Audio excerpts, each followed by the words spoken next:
And I'm going to end this day worth of videos with a short one. I saw an article from late 2016, December 27th. It looks like 2016. A website, resourceinvestor.com. I've never come across this website, but you know, you got to take things with a grain of salt sometimes when you find, you know, a new site or whatever. But he's showing data and charts. Okay, it makes sense. He's actually got a point. Okay, this actually sounds good. This is worth reading to my subscribers because this is very interesting. He said it's by I.M. Vronsky, December 27th, 2016. 2017, he says, golden year for precious metals. Golden year for precious metals 2017. An astronomical amount by any standards. Interestingly, only a small fraction of this monumental amount has been allocated to gold investments. Here below is the record of gold investments since 1980. To be sure, a brief history of gold investment demand will indubitably put our analysis into sharp perspective. In the late 1970s, the price of gold soared, which 1979 and 80, etc., soared to then the all-time high of $800 per ounce, and as you know, silver, $50 an ounce, fueled by runaway inflation of that period that propelled gold investments skyward. The price of gold soared from about $160 in 1976 to a little over $800 in 1980, just a few years later.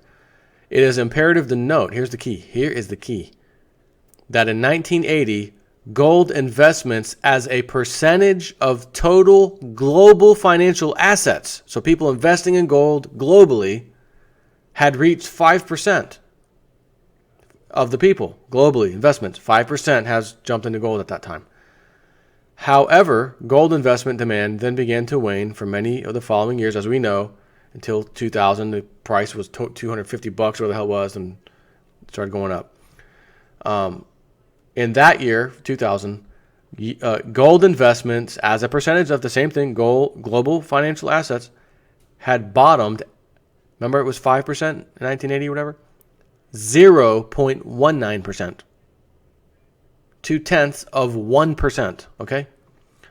By 2001, gold investment as a percentage of global financial assets began to a slow, methodical climb until 2011 to 2012, when gold again made an all-time peak over $1,900. Understandably, the price of gold then slowly began to decline in concert with the diminishing gold investments as a percentage of global financial assets, which dropped from 0.85%, so still not even a percent yet, to last year's, which in this case would be 2015's, 0.58%. Think about it, he says. Gold investment as a percentage of global financial assets were nearly 9 times greater in 1980 than today. To be sure, the implications and ramifications of the above are mind-boggling. So, it's simple, that's it. If people, 5%, jumped into gold back then, and that's what the price did, and in 2011, when we had the huge jump up, it wasn't anywhere near 5%, that's suggesting that the next crisis that makes people go into gold, if we just got back to the 5%, it would be an enormous amount of people, because number one, there's an enormous amount more people on the planet today. But that's too much for the gold, precious metals, all of it industry. 5% of being invested in that, it's just way too much. So what would I expect? A massive increase in the price of gold. Explosion. Same with silver. And coincidentally enough, the Webbot has said there's going to be a panic. A sheer panic to own metals, especially silver, at some point. Man, do I wish that some point was really, really, really soon. I'll be honest, I'm tired of waiting too.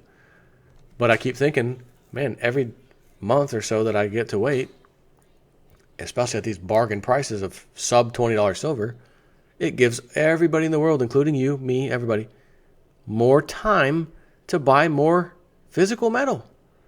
I told you the day will come when you're going to say a prayer to JP. I'm going to come out here and say, guys, it's time for a prayer. Jason 4, yeah, but you don't even believe in the religion and stuff. I know, but it's time for prayer. Breaking news. Jason 4, let's pray together. Whoa. Did you have a religious experience? No, not really.